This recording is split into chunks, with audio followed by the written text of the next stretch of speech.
ये हेमंत सोरेन खुद कर रहा है और हेमंत सोरेन को इसका पापों का सजा मिलेगा आने वाला दिन में। जनता निश्चित रूप से इसको सबक सिखाएगी। ये सरकार निश्चित रूप से हटे। यही है गठबंधन। यही है गठबंधन। आपको याद होगा कि कुछ दिन पहले जेएमएम के वरिष्ठ नेता सुप्रियो भट्टाचार्य ने कहा था कि हेमंत सोरेन अब सिर्फ 50 विधायकों के नेता हैं, 56 के नहीं। लेकिन अब देवघर के सर्किट हाउस में उन 6 विधायकों जिन्हें छांट दिया गया था आरजेडी और माले वाले, उनमें से आरजेडी के नेता सुरेश पासवान के साथ सर्किट हाउस में शिष्टाचार मुलाकात कर रहे हैं सुप्रियो भट्टाचार्य। नमस्कार, जोहार, अचनन देख रहे हैं आप। मैं हूं निशा मिश्रा। राज्यसभा चुनाव के परिणामों के बाद से जहां जेएमएम मंद मंद मुस्कुरा रहा था कांग्रेस की हार पर, तो कांग्रेस तिलमिलाया हुआ था कि हमें आरजेडी और माले ने ठगा है। हालांकि अंदर की खिचड़ी क्या पकी है ये तो जेएमएम भी जानता है, कांग्रेस भी जानता है और आरजेडी माले भी जानता है, यही नहीं एनडीए भी जानता है। लेकिन क्या है कि राजनीति हाथी के दांत की तरह होती है, दिखाने के कुछ और खाने के कुछ और। सुप्रियो भट्टाचार्य ने प्रेस कॉन्फ्रेंस में कह दिया कि अब हेमंत सोरेन सिर्फ 50 विधायकों वाले नेता हैं, 56 वाले नहीं हैं। तो उन 56 में से जाकर वहां मिलने का क्या खिचड़ी पक रहा है सुप्रियो दा। हालांकि सुप्रियो दा स्ट्रेट फॉरवर्ड है, हमेशा मुंह पर बोलने में जाते हैं। उन्होंने वहां भी कहा है कि भाई ये है गठबंधन का। जब वो सुरेश पासवान से मिले हैं तो हाथ पकड़कर बोला है कि ये है गठबंधन का पावर। नमस्कार सर।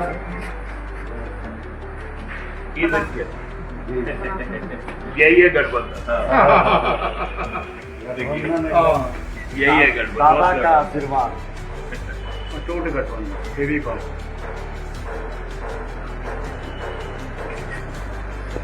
ये हेमंत सोरेन खुद कर रहा है और हेमंत सोरेन को इसका पापों का सजा मिलेगा आने वाला दिन में। जनता निश्चित रूप से इसको सबक सिखाएगी। ये सरकार निश्चित रूप से। देखिए, हम लोग सदन में चूंकि चुनाव पूर्व का गठबंधन है और ये जनादेश 2029 तक का है, तो पूरी तरह से मजबूती के साथ हम लोग हैं यहाँ पर। सदन में नेता हमारे हेमंत सोरेन जी हैं और गठबंधन के जो बाकी कांग्रेस है, राजद है, माले है, इन्होंने लिखकर 2029 तक के लिए, क्योंकि चुनाव पूर्व का गठबंधन था, माननीय राज्यपाल जी के पास में सबका हस्ताक्षर है और सदन के नेता हेमंत जी हैं, उनको सदन का संपूर्ण विश्वास प्राप्त है।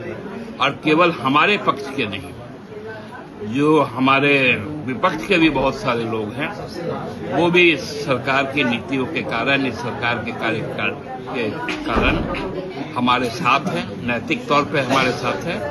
और ये 29 तक का हमारा जो कमिटमेंट है जनता के प्रति, वो हम पूरा करेंगे और आगे भी उनका हम लोगों को आशीर्वाद मिलेगा। और हमको लगता है कि आगामी 20 वर्षों तक बाबा बैद्यनाथ की भूमि से मैं ये आशा करूंगा कि आगामी 20 वर्षों तक हेमंत बाबू की सरकार इसी तरह लोक हित में कार्य करते रहे, यही कामना है। दादा, इधर तो लेकिन कांग्रेस बहुत दबाव बना रही है, जो राजद को बाहर कर देना चाहिए, क्रॉस वेटिंग किया है, माले को बाहर कर देना चाहिए, तो इस पर पार्टी का क्या स्टैंड है? नहीं, किसी का कोई दावा नहीं है।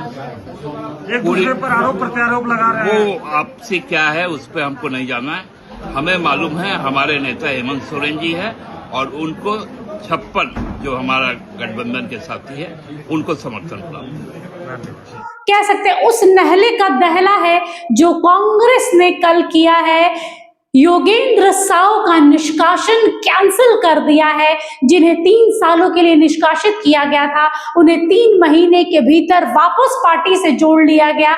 ये जानते बूझते कि योगेंद्र साव ने कैसे हेमंत सोरेन के विषय में भला बुरा कहा था।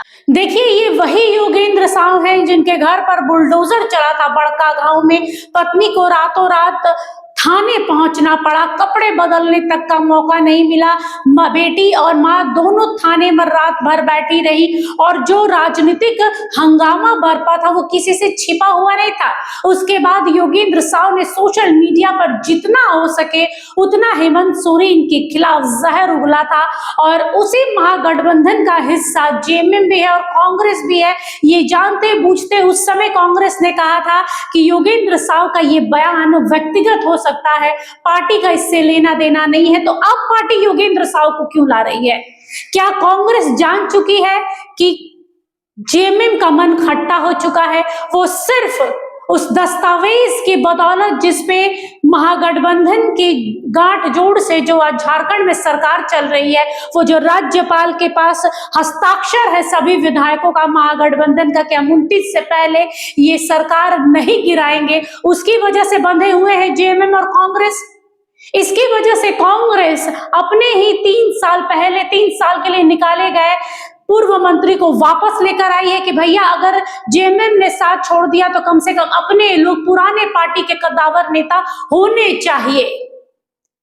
क्या जेएमएम के खिलाफ कांग्रेस भी अपने आप को आहिस्ता आहिस्ता मजबूत कर रही है? क्योंकि कांग्रेस हमेशा जेएमएम को दरकिनार करके चली है। बिहार विधानसभा, असम विधानसभा, बंगाल विधानसभा, इसके अलावा अगर बात करें राज्यसभा चुनाव तो वहां भी बिना परमिशन, बिना राय मशवरे के प्रणव झा को उतारा गया। तो हर ओर कांग्रेस जेएमएम को ओवरटेक करके चल रही है और जब जब ये लग रहा है कि जेएमएम हाथ खींचेगा तब तब कांग्रेस जेएमएम की ओर झुक जाती, ऐसे जैसे कुछ हुआ ही नहीं, हम तो बेचारे हैं। और जैसे मौका मिलता है अपना नहले पर दहला खेलती है। योगेंद्र साव का आना और इधर सुप्रियो भट्टाचार्य का आरजेडी के नेता के साथ में मिलना बहुत कुछ बयां करता है। क्या अंदरूनी कलह अब खुलकर सामने आ रही है? दोनों पार्टियां अपने आप को मजबूत करना चाह रही है। क्या कुछ दिनों में अगर जेएमएम की ओर से ये कह दिया जाता है कि भाई आरजेडी माले हमारे साथ में ही है, कहीं गए नहीं है, तो वो गलत नहीं होगा? क्योंकि आज भी उन्होंने कहा है कि हम हेमंत सोरेन 56 विधायकों के नेता हैं और उस दिन कहा था 50 विधायकों के। कॉन्ट्राडिक्ट है सुप्रियो भट्टाचार्य के खुद के बयान। 50 विधायकों के नेता आदरणीय हेमंत सोरेन जी और आदरणीय राहुल गांधी जी और 28 लोगों के नेता मोदी जी, शाह जी और नवीन जी। सदन में नेता हमारे हेमंत सोरेन जी हैं और गठबंधन के जो बाकी कांग्रेस है, राजद है, माले है, इन्होंने लिखकर 2029 तक के लिए, क्योंकि चुनाव पूर्व का गठबंधन था, माननीय राज्यपाल जी के पास में सबका हस्ताक्षर है और सदन के नेता हेमंत जी हैं, उनको सदन का संपूर्ण विश्वास प्राप्त है और केवल हमारे पक्ष के नहीं, जो हमारे विपक्ष के भी बहुत सारे लोग हैं, वो भी इस सरकार की नीतियों के कारण, इस सरकार के कार्यकाल के कारण हमारे साथ हैं, नैतिक तौर पे हमारे साथ हैं और ये 29 तक का हमारा जो कमिटमेंट है जनता के प्रति वो हम पूरा करेंगे। हमें मालूम है हमारे नेता हेमंत सोरेन जी हैं और उनको 56 जो हमारा गठबंधन के साथी है उनको समर्थन प्राप्त है। लेकिन सवाल यही उठ रहा है कि क्या कांग्रेस को अब फर्क नहीं पड़ रहा है कि हेमंत सोरेन का मान और अपमान से? देखिए, हेमंत सोरेन का अपमान योगेंद्र साव ने किया था, उनके घर पर बुलडोजर चला, जमींदोज किया गया, तो वो इतना ज्यादा एग्रेसिव हो गए, इतना ज्यादा आग बबूला हो गए कि वो शायद भाषा की मर्यादा भूल गए और वो मर्यादा भूलते भूलते हेमंत सोरेन को ना जाने क्या क्या बोल दिए। यहां तक कह दिया कि झारखंड की जनता उन्हें उनके कुर्सी से उतार फेंकेगी। आपसे माननीय से सीधे तुम पर तू पर आ गए थे और उसी पूर्व मंत्री को वापस कांग्रेस लाकर ये दिखाना चाह रही है कि हम जेएमएम और मुख्यमंत्री से ज्यादा कुछ प्रभावित नहीं है, सुनने वाले नहीं है, करेंगे वही जो कांग्रेस के दिमाग में आएगा। विनाशकाले विपरीत बुद्धि सुना था, अब देखने को भी मिल रहा है। अगर 29 से पहले वो हस्ताक्षर को जेएमएम भूल जाती है, हेमंत सोरेन भूल जाते हैं, तो ये गलत नहीं होगा किसी के साथ, क्योंकि कांग्रेस खुद से गड्ढा खोद रही है खुद के लिए। फिलहाल के लिए बस इतना ही। देखते रहिए HNN न्यूज। नमस्कार, जोहार। अगर आपको हमारा ये वीडियो अच्छा लगा तो इसे लाइक करें, शेयर करें और हाँ, सब्सक्राइब करना ना भूलें।